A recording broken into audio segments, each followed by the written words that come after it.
మేడ్చల్ బోడుప్పలలో తమ ఇళ్ల స్థలాలను వక్ఫ్ బోర్డు నుంచి తొలగించాలని డిమాండ్ చేస్తూ స్థానికులు పెద్ద ఎత్తున నిరసనకు దిగారు. బోడుప్పల్ చెంగిచెర్లకు చెందిన 300 ఎకరాలలో ఇళ్లు నిర్మించుకున్న 10,000 కుటుంబాలకు న్యాయం చేయాలని డిమాండ్ చేస్తూ ర్యాలీ నిర్వహించారు. నియోజకవర్గ బీజేపీ కంటెస్టెడ్ ఎమ్మెల్యే ఏనుగు సుదర్శన్ రెడ్డి, ఎంబీసీ మాజీ చైర్మన్ తాడూరి శ్రీనివాసులు ఈ నిరసనలో పాల్గొని సంఘీభావం తెలిపారు. అని చెప్పి ఒకవైపు ఇంకో టీఆర్ఎస్ పరిపాలన అంటే రజాకార్ల పరిపాలన సాగింది. ఇప్పుడు రేవంత్ రెడ్డి పరిపాలన అంటే తుగ్లక్ పరిపాలన సాగుతున్న నిదర్శనం ఈ బోడుప్పల్ కార్పొరేషన్లో ఉన్న 10,000 కుటుంబాల గోస.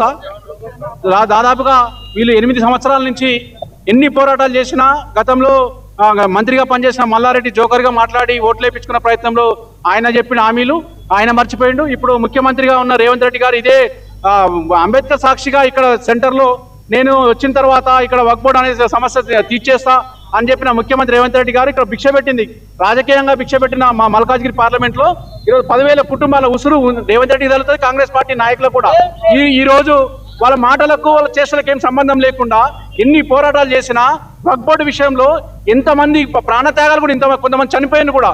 వాళ్ళ పిల్లల భవిష్యత్తు పిల్లల ఎడ్యుకేషన్ కానీ పెళ్లిళ్ళకు కానీ చేయలేక ప్రాణత్యాగాలు చేసిన వాళ్ళు అయినా కూడా ఈ కాంగ్రెస్ నాయకులు ఇక్కడ ఏమైతుందంటే వాళ్ళకు ఒక వ్యాపార కోణంలో చూస్తున్నారు. ఇక్కడ ఈ సమస్య ఇట్లే ఉంటే మేము తక్కువ రేటు కొనొచ్చు, వీళ్ళు అమ్ముకుంటారు అని చెప్పి ఒకవైపు ఇంకో అధికారులు మాత్రం ఏం చేస్తారు అంటే 1,00,000 రూపాయలు ఇస్తే మాత్రం రిజైన్ చేస్తారు. అంటే ఎంత పెద్ద అవినీతి జరుగుతుందో ఇక్కడ సమస్యలు పట్టించుకోకుండా ఈ కాంగ్రెస్ పార్టీ నాయకులు ఈరోజు వాళ్ళ కోసమే చేస్తున్నట్టు. అయినా కూడా చెప్తున్నాం, ఈ రోజు మేము అండగా చేసి ఈ బాధితుల పక్షాన ఈ రోజు పెద్ద ఎత్తున ర్యాలీ నిర్వహించారు.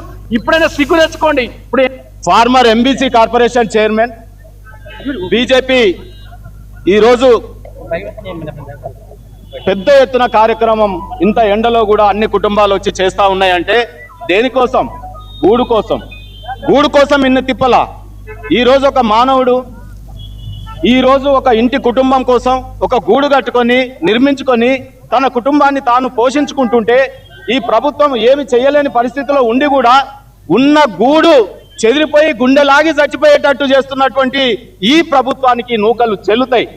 గతంలో ఆయన కేసీఆర్ ముఖ్యమంత్రి, తొడలు కొట్టిన మంత్రి మల్లారెడ్డి ఈరోజు ధరణి లాంటి తీసుకొచ్చి భూములని అక్రమ ఆర్జన చేసుకొని 22A లిస్ట్ అట, ప్రోహిబిటెడ్ లిస్ట్ అట.